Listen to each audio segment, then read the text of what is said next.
avons des capacités. Nous avons des talents. Dieu a donné à l'Église le moyen. On peut faire mieux. Amen, amen. Amen. Quittons la distraction. Vous savez, la Bible déclare que quand les hommes se sont réunis, ils pouvaient construire la tour de Babel. Moi, je crois à la parole de Dieu. Et c'est la parole de Dieu qui nous montre et qui nous donne la vie. D'ailleurs, c'est la vie. On avait construit les tours de Babel.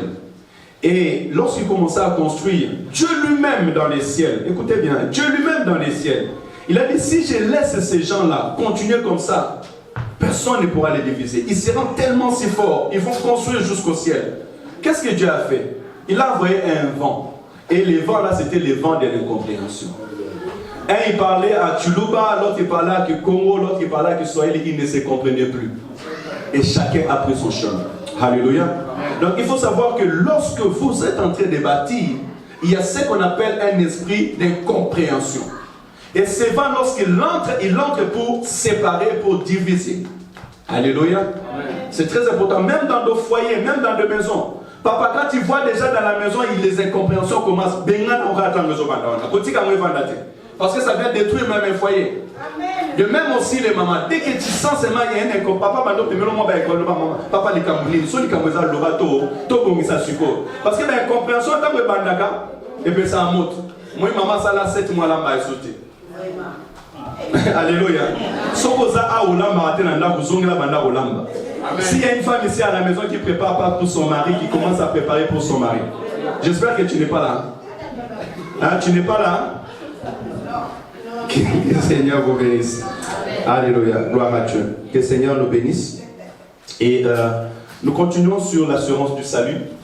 Et dans l'assurance du salut, nous allons soulever un point très important aujourd'hui sur la rédemption et la rémission.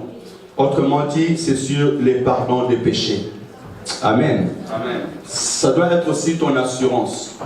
Savoir que quand je suis venu à Jésus-Christ, le jour que j'ai donné ma vie à Jésus-Christ, mes péchés ont été pardonnés. Alléluia. Nous allons voir cela pour que ça puisse te permettre, toi, d'avoir un autre regard par rapport à ta propre vie et aussi par rapport aux autres. Parce qu'il est très important. Le monde pardonne, mais le monde n'oublie pas. Or, nous, étant devenus enfants de Dieu, nous devons pardonner et oublier. Parce que Christ nous a pardonné et il a aussi oublié. Alléluia. Donc ça, c'est la nature que l'Éternel nous a donnée. Donc nous avons la rédemption et la rémission. Cela, on les prend dans le Colossiens, chapitre 1er, versets 12 à 14. Nous sommes dans le cours d'affermissement, nous affermissons l'Église. Hein, et puis nous nous rappelons, parce que l'art d'enseigner, c'est l'art de répéter les choses. On avait demandé à l'Église d'amener son stylo et son cahier pour pouvoir noter. C'est très important. Je vais voir vos cahiers et vos bics, s'il vous plaît, les cahiers et les bics. J'ai des stylos, j'ai même 3 stylos. Je peux prêter 2 stylos à quelqu'un qui n'a pas de stylo, hein, pour pouvoir noter. Si tu n'as pas de stylo, viens prendre un stylo chez moi. Venez prendre des stylos et amenez vos cahiers, vos bics, s'il vous plaît. N'écrivez pas sur le feuille parce que le feuille, vous allez les jeter. Les cahiers, ça se garde, c'est très important. Et de deux, lorsque nous en prenons, papa Yannick, ton cahier, ton stylo. Lorsque nous prenons la parole de Dieu à l'église, c'est pour aller les lire à la maison. La Bible déclare que le chrétien de Bérée avait des sentiments plus nobles que ceux des Thessaloniques. Ils écoutaient la parole avec beaucoup d'attention et ils allaient vérifier dans l'écriture si ce qu'on les disait était vrai. Amen. Amen. Je peux te donner un verset biblique qui n'est pas dans le contexte. Mais si toi tu ne lis pas la parole, tu vas dire seulement Amen. Amen, Amen, même dans ce que tu ne dois pas dire Amen. Alléluia. Voilà pourquoi nous sommes appelés, lorsqu'on nous donne les versets bibliques, de l'écrire et d'aller aussi les lire à la maison. Cela, ça sera une bénédiction pour toute l'Église. La rédemption, je suis encore dans la rédemption, s'il te plaît, serviteur. La rédemption, c'est la libération moyennant un paiement d'un rançon. Quand je parle de la rédemption, le mot rédemption, c'est la libération moyennant un paiement Ça veut dire que Kango Lio, mais qu'au Kango la Moana, il fallait qu'il va foutre et l'eau comme primoko. Voilà pourquoi l'apôtre Paul dira que vous n'avez pas été rachetés par des choses périssables, ni par de l'or ni de l'argent, mais vous avez été sauvés ou rachetés par les sang précieux de notre Sauveur et Seigneur Jésus-Christ. Alléluia. Amen. Donc tu dois savoir que dans ta vie, il y a un prix qui a été payé, afin qu'aujourd'hui, tu viens à Dieu ou tu deviens enfant de Dieu. On utilise le terme rédemption dans le contexte de l'affranchissement d'un esclave. Tant que la rédemption, la rédemption na liga de l'exil, ou bien que somba on peut dire, hein, na liga la rédemption. Les que somba ma, ko kangola ma. Baloba ngo mingi pona mutu azana katsa boumbo. Amen. C'est celui qui est dans l'esclavage et qu'on va aller payer un prix pour les rendre libres. C'est en ce moment qu'on parle de la rédemption. Un mot, on dira que la rédemption, c'est le rachat d'un esclave. Nous étions esclaves du péché. D'ailleurs, nous étions devenus le proie du diable. Parce que si je vais aller plus vite et plus loin, la Bible déclare, comme je l'avais dit dans le livre de Genèse, Dieu va dire au serpent, tu es poussière, pardon, tu mangeras de la poussière. Et il va dire à l'homme, tu es poussière, tu retourneras à la poussière. Donc automatiquement, si le serpent qui est l'image du diable, les serpents anciens doivent manger de la poussière, et que l'homme est poussière, ça veut dire que l'homme est devenu le proie du diable. Voilà pourquoi vous verrez que des hommes sans Christ sont inoffensifs. Ils sont conduits par la puissance des ténèbres.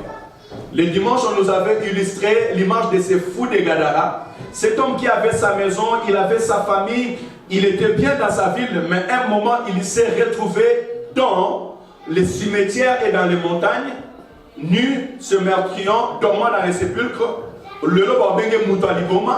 Tout simplement parce que des esprits méchants étaient venus habiter en lui. Alléluia. Et cet homme-là ne pouvait pas être libéré, délivré, si Jésus n'était pas arrivé sur les cantiers. Alléluia. Donc on nous a dit, quand tu rencontres Jésus, tu as cette liberté-là.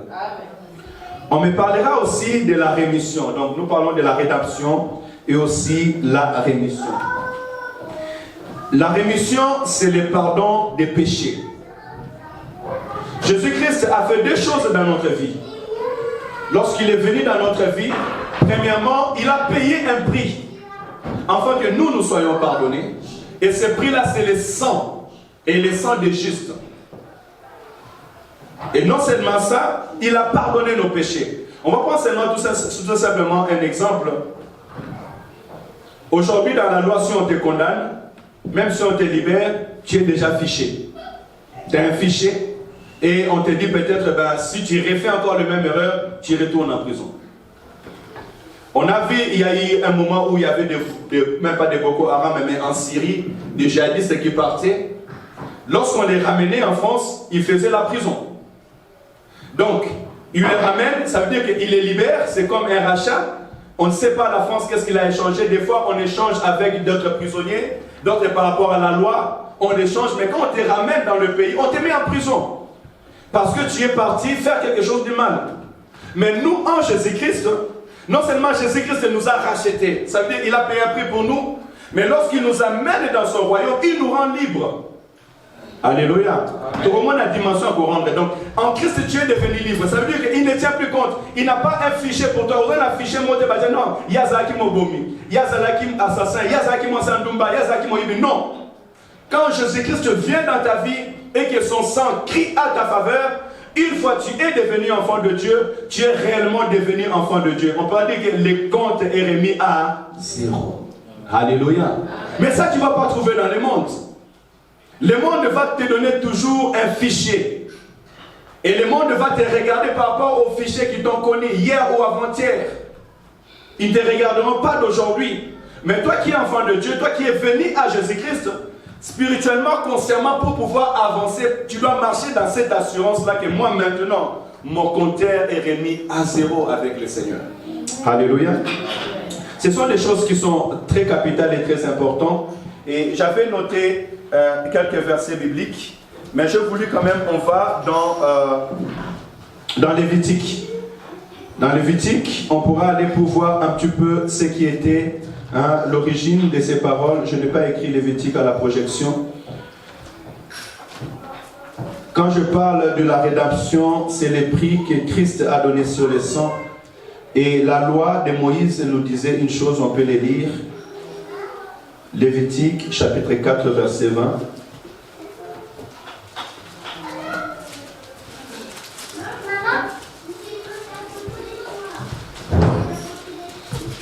Lévitique 4, 20.